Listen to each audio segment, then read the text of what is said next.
പ്രാക്കളെ പോൽ നാം പറന്നിടുവേ. പ്രിയൻ വരവിൽ പ്രത്യാശയേറുന്നേ, പൊന്മുഖം കാണുവാൻ പ്രത്യാശയേറുന്നേ, പൊന്മുഖം കാണുവാൻ പ്രാണപ്രിയൻ വരുന്നു, പ്രാണപ്രിയൻ വരുന്നു.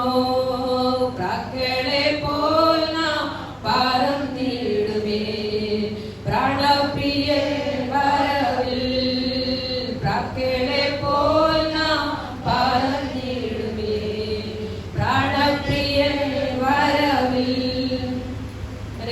മുഖം കണ്ടുകൊണ്ട് ഒന്ന് സാക്ഷി പറയാൻ വേണ്ടി ഞാൻ ഫ്രണ്ടിലേക്ക് നിൽക്കാനൊന്നും കുഴപ്പമില്ലല്ലോ.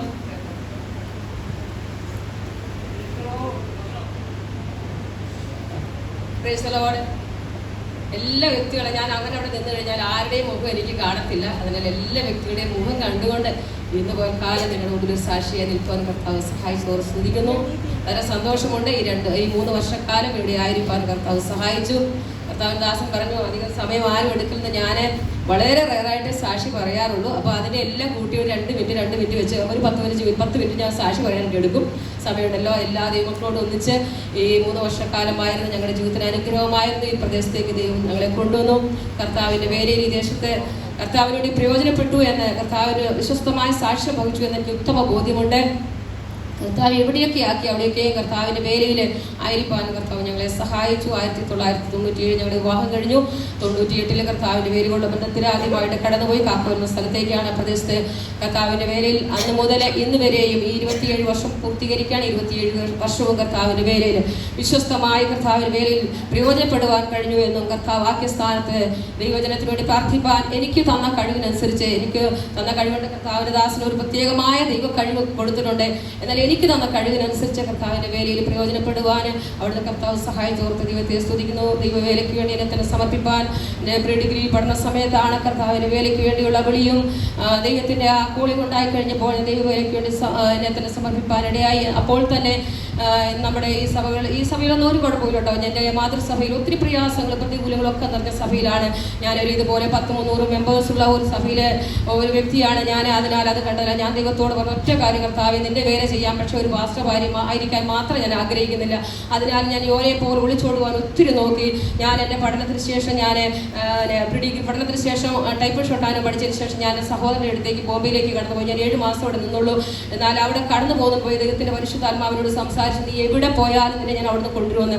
എന്നാൽ അവിടെ ചെന്ന് കഴിഞ്ഞപ്പോൾ എനിക്ക് അനുകൂലമായ സാഹചര്യം എൻ്റെ സഹോദരൻ്റെ അടുത്താണ്. സഹോദരൻ്റെ ഭവനം ബോംബെയിലാണ്. സ്വന്തമായ ഫ്ലാറ്റും കാര്യങ്ങളും ഒക്കെ ഉണ്ട്. പക്ഷെങ്കിൽ എനിക്ക് അവിടെ നിൽക്കുവാൻ കഴിയാത്ത ദൈവത്തിൻ്റെ പരിശുദ്ധാത്മാവിനെ നിർബന്ധിച്ചതിനാൽ ഞാൻ പിന്നെയും മടങ്ങി വരുവാൻ തക്കൊണ്ട് ഇടയായി. ഞാൻ അവിടെ ജോലിയിൽ പ്രവേശിച്ചില്ല. കുറച്ച് നാൾ അവിടെ എൻ്റെ ഷോർട്ട് ഹാൻഡിൻ്റെ ക്ലാസ്സിന് വേണ്ടി ഞാൻ കടന്നുപോയി. ഞാൻ തിരിച്ച് മടങ്ങി വരുവാൻ തക്കൊണ്ട് ഇടയായി. എന്നാൽ അതിനുശേഷം ചില നാളുകൾക്ക് ശേഷം ഞങ്ങളുടെ വിവാഹം നടക്കുവാനും കർത്താവിൻ്റെ വേലയ്ക്ക് വേണ്ടി എന്നെ പൂർണ്ണമായി സമർപ്പിക്കുവാനും ഇടയായി. അപ്പോൾ തന്നെ കർത്താവിൻ്റെ ദാസനെ വിവാഹം കഴിക്കുമ്പോൾ ഒരു ബൈബിൾ കോളേജ് അധ്യാപകനായിട്ടാണ് എന്നെ കാണുവാൻ വന്നത്. അപ്പോൾ ഞാൻ വളരെ സന്തോഷിച്ചു. മറ്റ് 1-2 വിവാഹാലോചനകൾ വന്നപ്പോൾ ഞാൻ അതിനേക്കാൾ ഉപരിയായി ഇതിന് ഞാൻ ഏറ്റവും കൂടുതൽ മുൻതൂക്കം കൊടുത്തത് എനിക്കൊരു പാസ്റ്റർ ഒരു ചർച്ച് മിനിസ്ട്രി ഇരിക്കേണ്ടല്ലോ, ഒരു ബൈബിൾ കോളേജ് അധ്യാപകൻ, ഞാൻ അതിന് കൂടുതൽ മുൻതൂക്കം കൊടുത്തു. പിന്നെ ദൈവസന്നിധിയിൽ ഞാൻ പ്രാർത്ഥിച്ചപ്പോൾ ദൈവാത്മാവിനോട് ഇടപെട്ടതിന് പ്രകാരം ഇങ്ങനെ ഒരു വിവാഹം നടക്കുവാനിടയിൽ. എന്നാൽ അതിനുശേഷം ഞങ്ങൾ 2 പേരും കൂടെ പ്രാർത്ഥിച്ചാണ് കർത്താവിൻ്റെ വേലയ്ക്ക് വേണ്ടി ഇറങ്ങുവാനും ദൈവത്തിൻ്റെ പദ്ധതി പ്രകാരം കർത്താവിൻ്റെ വേലയ്ക്ക് വേണ്ടി ഇറങ്ങുവാനും ദൈവവേലയിൽ കർത്താവ് ആക്കിയ ഇടങ്ങളൊക്കെ വിശ്വസ്തയോടെ കർത്താവിൻ്റെ വേല ചെയ്യുവാനും കർത്താവ് ഞങ്ങളെ സഹായിച്ചു. ഇവിടെയും വന്ന വിശ്വസ്തയോടെ ദൈവത്തിൻ്റെ വേലയിലായിരിക്കാനും ദൈവജനത്തെ ഓർക്കുവാനും പ്രാർത്ഥിപ്പാനും ദൈവം തന്ന കാലത്തിനനുസരിച്ച് കർത്താവിനോട് പ്രയോജനപ്പെടുവാനും ഇടയായി. നമ്മളിവിടെ ചെയ്യുമ്പോൾ പ്രിയ കഴിഞ്ഞ ഞായറാഴ്ച പ്രിയ മധുവാനി പറഞ്ഞല്ലോ നമ്മളിവിടെ ചെയ്യുമ്പോൾ ഞാനിവിടെ വരുമ്പോൾ അറിഞ്ഞപ്പോൾ പ്രിയ തങ്കമാമ പറഞ്ഞ അറിയുവാനിടയായി. ഇവിടെ ചെയിൻ പ്രയർ ഉണ്ടായിരുന്നു. എന്നാൽ കോവിഡ് കാലഘട്ടങ്ങളിൽ അതൊക്കെ നിന്നുപോയി. എന്നാൽ കഴിഞ്ഞൊരു വർഷക്കാലം 55 ആളുകളെ ഫ്രൈഡേ രാത്രി 12 മണി മുതൽ സാറ്റർഡേ 12 വരെയുള്ള സമയം 24 മണിക്കൂർ ചെയിൻ പ്രയറായിട്ട് നമ്മുടെ പ്രാർത്ഥന നടക്കുവാൻ കർത്താവ് സഹായിച്ചു. അതിൽ 55 പേര് ഈ സഭയിൽ ആ പ്രയറിൽ സംബന്ധിക്കുന്നുണ്ട്.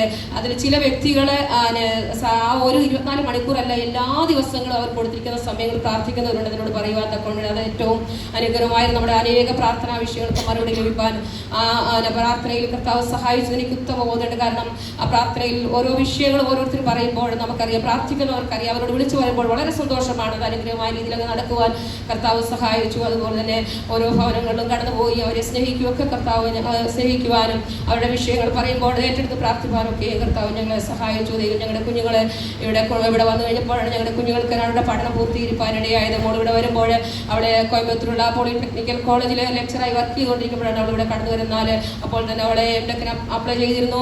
അങ്ങനെ അത് പ്രകാരം അവൾക്ക് ഏറ്റവും ഉന്നതമായ ഒരു സ്ഥാപനത്തിൽ IIT-യിൽ അവൾക്ക് പഠനം പൂർത്തീകരിക്കാനും പഠനം പൂർത്തി കഴിഞ്ഞപ്പോൾ ഏറ്റവും ശ്രേഷ്ഠമേറിയ ഒരു സ്ഥാപനത്തിൽ CSIR എന്ന് പറഞ്ഞ സ്ഥാപനം സെൻട്രൽ റിസർച്ച് സയന്റിഫിക് സെൻ്ററാണ്. ആ സയന്റിഫിക് റിസർച്ച് സെൻ്ററിലെ ഒരു നാഷണൽ കെമിക്കൽ ലാബോറട്ടറിയിൽ അവളെ ഒരു സയന്റിസ്റ്റായിട്ട് വർക്ക് ചെയ്യുവാൻ കർത്താവ് അവൾക്ക് ഭാഗ്യം കൊടുത്തു. അത് ഞങ്ങൾ ഒരു ശ്രേഷ്ഠതയായി ദൈവം ഞങ്ങൾക്ക് വേണ്ടി ഒരുക്കി. ദൈവമക്കളുടെ പ്രാർത്ഥനയാണ് ഞാൻ പൂർണ്ണമായി വിശ്വസിക്കുക. ഇവിടെ വന്നതിന് ശേഷമാണ് ആ വഴികളൊക്കെ ദൈവം ഞങ്ങൾക്ക് വേണ്ടി ഒരുക്കിയത്. അവിടെ കോളേജിൽ പഠിച്ച ഒരു കുട്ടികൾക്ക് പോലും ലഭിക്കാത്ത അവളെക്കാൾ ഒത്തിരി സാലറി വാങ്ങി ജോലി ചെയ്യുന്നവരുണ്ട്. എന്നാൽ അതിനേക്കാളും ഏറ്റവും ശ്രേഷ്ഠമേറിയ ഒരു ജോലിയിലേക്ക് അവളെ ദൈവം എത്തിക്കുവാൻ തക്കവണ്ണം കർത്താവ് സഹായിച്ചു. അതിനുള്ള ദൈവമക്കളൊക്കെ പ്രാർത്ഥനയാണെന്ന് ഞാൻ പൂർണ്ണമായി വിശ്വസിക്കുന്നു. നിങ്ങളുടെ പ്രാർത്ഥന ഞങ്ങൾക്ക് കോട്ടയായിരിക്കാൻ, ഞങ്ങളുടെ കുഞ്ഞുങ്ങൾക്ക് കോട്ടയായിരിക്കാൻ ഇവിടെ നിരയാക്കി. മോനവൻ്റെ പഠനം പൂർത്തീകരിച്ച് അവൻ ചില നാളുകളിവിടെ നിശ്ചകൻ ഒരു വർക്ക് ചെയ്തു, റാന്നിയിൽ വർക്ക് ചെയ്തു. അതിനുശേഷം ഞങ്ങളുടെ ഭവനത്തിൻ്റെ പണികൾക്ക് വേണ്ടിയാണ് അവനെ റിസൈൻ ചെയ്തത്. ഞങ്ങളുടെ ഭവനത്തിൻ്റെ പണികളെ പൂർത്തീകരിക്കാൻ വേണ്ടി അവനവിടെ പോയത്. കർത്താവദാസിന് പലപ്പോഴും അതിന് പോകുവാനോ ചെയ്യാൻ കഴിയാത്ത സാഹചര്യം. എൻ്റെ സഹോദരങ്ങളാണ് അവിടെയുള്ള ഭവനത്തിൻ്റെ പണികാര്യങ്ങളൊക്കെ ചെയ്തിരുന്നാലും മോൻ 2 മാസം അവിടെ പോയത്. അതിന് ഭവനത്തിൻ്റെ പണികാര്യങ്ങൾ വളരെ മനോഹരമായ രീതിയിൽ പൂർത്തീകരിക്കാൻ സുഖത്തെ ദൈവം സഹായിച്ചു. അത് ഞങ്ങൾ 2018 ഒരു ഭവനം എടുക്കുമ്പോൾ അതിൻ്റെ പണികളെല്ലാം ഒരു ചെറിയ 1200 സ്ക്വയർ ഫീറ്റുള്ള ഒരു വാർപ്പ് വീട് എടുത്തു കഴിയുമ്പോൾ അതിൻ്റെ തറ മാത്രം ഇട്ടിരുന്നില്ല. എന്നാൽ ആ തറ ഞങ്ങളെ ഒരു റെക്സിൻ മേടിച്ച് പൂർണ്ണമായി വിളിച്ച് ദേവദാസന്മാരെ ദൈവമക്കളെല്ലാം വിളിച്ച് അതിൻ്റെ ഡെഡിക്കേഷൻ കഴിഞ്ഞൊരു ഭവനമാണ്. എന്നാൽ അല്പമായി ലീക്കേജ് ഉണ്ടായതിനാൽ ഞങ്ങൾ മോളോട്ട് അത് കണ്ടംപററി വർക്ക് ചെയ്ത് മനോഹരമായ രീതിയിൽ അതിൻ്റെ പണികൾ പൂർത്തീകരിക്കാൻ ദൈവം ഇവിടുന്നാണ് വഴികളെ ഒരുക്കി. ഞങ്ങൾ എങ്ങനെ വെച്ചാൽ ഞങ്ങളുടെ കയ്യിൽ അല്പം പണമുണ്ട്. ഞങ്ങൾ അതിന് മുകളിൽ അല്പം ലീക്കേജ് ഉണ്ട്, അതിനൊരു ഷീറ്റ് ഇടണമെന്നാണ് ആഗ്രഹിച്ചത്. എന്നാൽ ഇവിടെ ഒരു ഞാൻ പേര് പറയണമെന്ന് പറഞ്ഞുകൊണ്ട് പറയുന്നില്ല. ഒരു സഹോദരി ഞങ്ങളുടെ പക്കൽ ഒരു ദിവസം ഇത് എൻ്റെ നന്മയാണെന്ന് പറഞ്ഞുകൊണ്ട് തന്നു. അത് പ്രാർത്ഥിച്ച് തുറന്നു നോക്കിയപ്പോൾ അതിന് 1 ലക്ഷം രൂപയുണ്ട്. ആ 1 ലക്ഷം രൂപ കിട്ടിക്കഴിഞ്ഞപ്പോൾ വളരെ ദിവസം ഞങ്ങൾ സന്തോഷമുണ്ട്. കാരണം പറഞ്ഞു നമുക്കതിന് പണികൾ തുടങ്ങാമെന്ന് പറഞ്ഞ് അങ്ങനെ ആ ഭവനത്തിൻ്റെ പണികൾ ബാക്കി പൂർത്തീകരിക്കാനും മനോഹരമായ രീതിയിൽ അതിന് ലക്ഷങ്ങൾ ഇപ്പോൾ അതിന് ചെലവഴിച്ച് അതെല്ലാം ചെയ്യുവാൻ ദൈവം ഞങ്ങളുടെ പക്കൽ തന്നത്. ഇവിടെയുള്ള ദൈവമക്കളും അതുപോലെ അനേക ദൈവമക്കളുടെയും അകമഴിഞ്ഞ ആ പ്രവർത്തനം കൊണ്ടാണ് മനോഹരമായ രീതിയിൽ അവരുടെ പണികൾ പൂർത്തീകരിക്കാൻ കർത്താവ് സഹായിച്ചോർത്ത് സ്തുതിക്കുന്നത്. ഞങ്ങൾക്ക് ഇവിടുന്ന് ട്രാൻസ്ഫറിൻ്റെ ഒരു മാറ്റത്തിൽ ഞങ്ങൾക്ക് തന്നിരിക്കുന്ന നിലമ്പൂരുള്ള ഭവനത്തിൻ്റെ പണികാര്യങ്ങൾക്ക് വേണ്ടിയാണെന്നാണ്. എന്നാൽ ഞങ്ങളുടെ ഭവനത്തിൻ്റെ പണികാര്യങ്ങൾ മനോഹരമായ രീതിയിൽ പൂർത്തീകരിച്ചതാണ്. അതാണ് ഞങ്ങൾക്ക് തൃശ്ശൂരേക്ക് മാറ്റം വന്നു കഴിഞ്ഞപ്പോൾ ഞങ്ങൾക്ക് ആ മാറ്റത്തിൽ അല്പമായ കാരണം ഞങ്ങൾ അറിയാത്തൊരു ഏരിയയിലേക്ക് പോകുവാൻ ഞങ്ങൾ അല്പം ഒരു മനസ്സിൽ അപ്പോൾ ഞങ്ങളുടെ നിലമ്പൂരുള്ള സെൻ്ററിൻ്റെ പാസ്റ്റർ അറിയിട്ട് ഞങ്ങൾ ആരോട് പറഞ്ഞില്ലെന്ന് അദ്ദേഹം പറഞ്ഞു, നിങ്ങൾക്ക് നിലമ്പൂർ ഒരു ഒഴിവുണ്ട്, ഒരു സെൻ്ററിൽ ഒരു ചർച്ച ഒഴിവുണ്ട്, അങ്ങോട്ട് കടന്നു വരാം. ഞങ്ങൾ ഒരു ആൻസർ പറഞ്ഞില്ല. 2-3 ദിവസം പിന്നെയും വിളിച്ചു, പാസ്റ്റർ വരുന്നുണ്ടോ?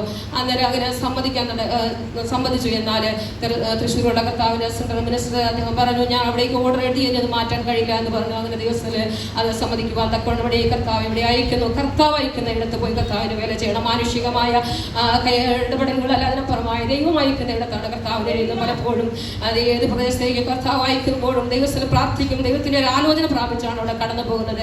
എന്നാൽ ഈ പ്രാവശ്യവും ദൈവത്തിൽ കർത്താവ് നിന്റെ സകലാലും പ്രാർത്ഥിച്ചു. എന്നാൽ അതിനൊന്നും മറുപടി ഇതുവരെ കിട്ടിയില്ലായെങ്കിൽ ദൈവത്തിൻ്റെ ഉദ്ദേശം എല്ലാത്തിനും പുറകിലുണ്ടെന്ന് ഞാൻ പൂർണ്ണമായി വിശ്വസിക്കുകയാണ്. അവിടെ ദൈവം കർത്താവിന് മേലെ പ്രയോജനപ്പെടുവാൻ കർത്താവ് ഞങ്ങളെ സഹായിക്കട്ടെ. 1938 എൻ്റെ പിതാക്ക് ഞാനിത് 3-ാം തലമുറയാണ് കർത്താവിന് വേലയിലായിരിക്കും. എൻ്റെ പിതാവ് വല്യപ്പച്ചൻ ഈ തിരുവിതാംകൂർ പ്രദേശത്തെ പ്രിയ TG ഉമ്മച്ചനൊപ്പച്ചനോടൊക്കെ ഒന്നിച്ച് ചേർന്ന് അവർക്ക് ഒരു ഏറ്റവും പറയുന്ന ഒരു പാസ്റ്ററായിട്ട് എൻ്റെ വല്യപ്പച്ചന് ഈ പ്രദേശങ്ങളൊക്കെ കർത്താവിന് വേലയിൽ അനേക സ്ഥലങ്ങളിൽ കുളത്തൂപ്പുഴ, അതുപോലെ പിടവൂര, പത്തനാപുരം, അതുപോലെ പട്ടാഴി, ഈ സ്ഥലങ്ങളൊക്കെ എനിക്ക് ബാക്കിയുള്ള സ്ഥലങ്ങൾ അറിയത്തില്ല. എൻ്റെ വല്യപ്പച്ചൻ 10-45 വർഷം കഴിഞ്ഞ് മരിച്ചു പോയിട്ട് അവിടെയൊക്കെ കർത്താവിൻ്റെ വേലയിലായിരിക്കാൻ അവിടുന്ന് കർത്താവ് സഹായിച്ചു. തലമുറകളെല്ലാം കർത്താവിൻ്റെ വേലയിൽ അനേക ഇടങ്ങളിൽ ഇന്നായിരിക്കുന്ന ഒരു വലിയ പദവിയായി ഞാൻ കരുതിയാണ്. കർത്താവിൻ്റെ നുകം ചുമക്കുമ്പോൾ, കർത്താവിൻ്റെ ക്രൂശ് ചുമക്കുമ്പോൾ ആ തലമുറയെ ദൈവം മാനിക്കുമെന്നുള്ളത് എൻ്റെ ഭവനത്തിൽ എനിക്ക് അനുഭവിച്ചറിയുവാൻ കഴിയുക ഇടയായി. മലബാറിൻ്റെ പ്രദേശത്തേക്ക് കടന്നു ചെല്ലുമ്പോൾ അവിടെ ദൈവത്തിൻ്റെ വേല അവിടെ തുടങ്ങുവാനും ഇന്ന് അനുഗ്രഹിക്കപ്പെട്ടൊരു വലിയ സഭയായി 65 വർഷം 70 വർഷം കഴിഞ്ഞൊരു സഭ ആണ് ഞങ്ങളുടെ സഭ. ആ പ്രവർത്തനം തുടങ്ങുമ്പോൾ എൻ്റെ മാതാപിതാക്കളെ 1-2 പേര് ചേർന്നാണ് ആ പ്രവർത്തനം തുടങ്ങുവാൻ. മലബാറിൽ നിലമ്പൂരിൻ്റെ പ്രദേശത്ത് മലബാർ എന്ന സ്ഥലത്ത് ഞങ്ങളുടെ പ്രവർത്തനം ഞങ്ങളുടെ ചർച്ച തുടങ്ങുന്ന 3-ാമത്തെ ചർച്ചായിട്ടാണ് ഞങ്ങളുടെ പ്രദേശത്ത് ചർച്ച തുടങ്ങുന്നത്. അപ്പോൾ അന്ന് ആ ദേശത്ത് അതിനുശേഷമാണ് അവിടെ മലബാർ എന്ന പ്രദേശത്ത് ഇത്രയും വലിയൊരു വേല സ്ഥലങ്ങൾ ഉണ്ടാകുന്നത്.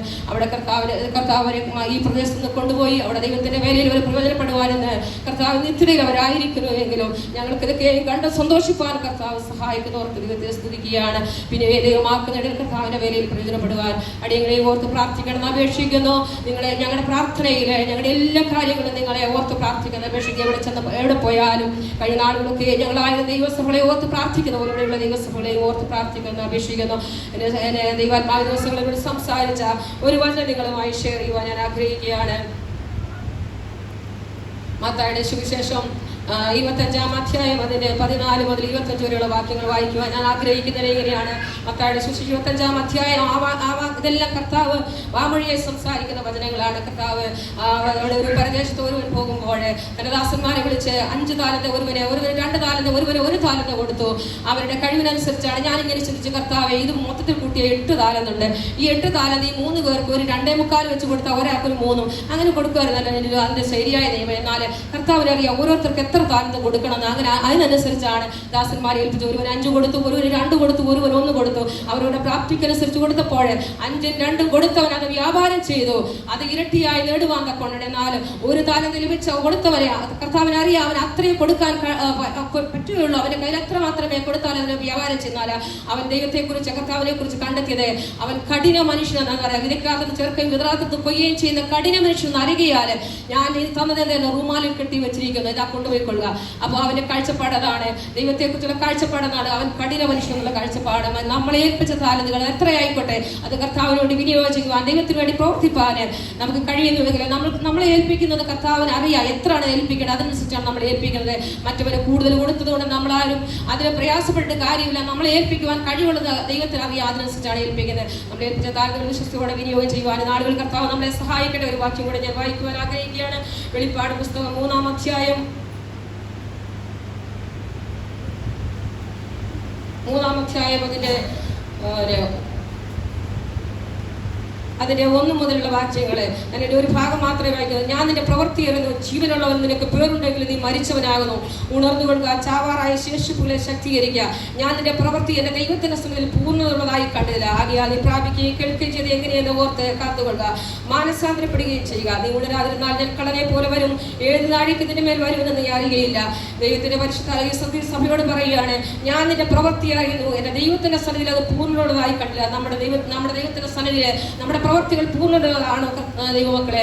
നമുക്ക് ഓരോരുത്തർക്കും നമ്മെ തന്നെ ചിന്തിക്കുക. നാം ചെയ്യുന്ന പ്രവർത്തികള് ദൈവത്തിന്റെ സന്നിധിയിൽ പൂർണ്ണതയാണ്. നമുക്ക് വിശ്വാസമുണ്ടെങ്കിൽ നമുക്ക് ദൈവസ്ഥല പ്രാഗൽഭ്യത്തോടെ നിൽക്കുവാൻ കഴിയും. നമ്മുടെ വാക്കുകളും നമ്മുടെ പ്രവർത്തികളും ദൈവത്തിന് പ്രസാദകരമായിരിക്കാൻ, ദൈവത്തിന് ഹിതമുള്ളതായിരിക്കാൻ അവിടെ ഇടയാക്കട്ടെ എന്ന് പ്രാർത്ഥിക്കുന്നു.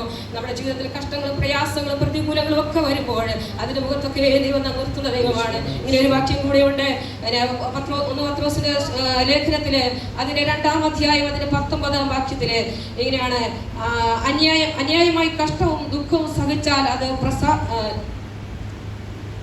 ഒരുത്തൻ ദൈവത്തെക്കുറിച്ചുള്ള മനോബോധ നിമിത്തം അന്യായമായി കഷ്ടവും ദുഃഖവും സഹിച്ചാൽ അത് പ്രസാദമാകുന്നു. നിങ്ങൾ കുറ്റം ചെയ്തിട്ട് അടികൊള്ളുന്നത് സഹിച്ചാൽ എന്ത് യശസ്സേ, അല്ല നന്മ ചെയ്തിട്ട് കഷ്ടം സഹിച്ചാൽ അത് ദൈവത്തിന് പ്രസാദം. അപ്പൊ നന്മ ചെയ്തിട്ട് നാം കഷ്ടം സഹിച്ചാൽ ദൈവത്തിന് പ്രസാദമാണ്. അതുപോലെ അന്യായമായി കഷ്ടവും ദുഃഖവും സഹിച്ചാൽ ദൈവത്തിന്റെ നാമത്തിന് വേണ്ടി അന്യായമായി കഷ്ടവും ദുഃഖവും സഹിച്ചാൽ അത് ദൈവത്തിന് പ്രസാദകരമാണ്. ദിവസങ്ങള് കർത്താവിന്റെ വേലയിൽ ആയിരിക്കുമ്പോൾ വളരെ പ്രയാസങ്ങളും ഭാരങ്ങളും ഒക്കെ കാണുന്ന അനുഭവങ്ങളുണ്ട്. അപ്പോൾ തന്നെ സന്തോഷത്തിന്റെ അനുഭവങ്ങളുണ്ട്. മക്കളെ ഒരു കാര്യം കൂടി ഓർപ്പിക്കുകയാണ്. ഒരിക്കലും ഹൃദയത്തിൽ നിരൂപിക്കാത്ത പല കാര്യങ്ങളും ഞങ്ങൾ ഇവിടുന്ന് കേട്ടു. പ്രത്യേകിച്ച് ഞങ്ങളുടെ മോളെ കുറിച്ചും മോനെ കുറിച്ചും പലതും കേൾക്കുവാൻ തക്കൊണ്ട് മടിയായി. ദൈവങ്ങളെ നമ്മൾ ഓരോ വാക്കുകളും പറയുമ്പോൾ അഗ്നിജാലകത്തെ കണ്ണുള്ള ദൈവത്തിന്റെ മുമ്പിലാണെന്ന് നാം നിൽക്കേണ്ട വരുന്ന ഒരു ഓർമ്മയുണ്ടാകുമ്പോൾ നമുക്കങ്ങനെ പറയുവാൻ കഴിയില്ല.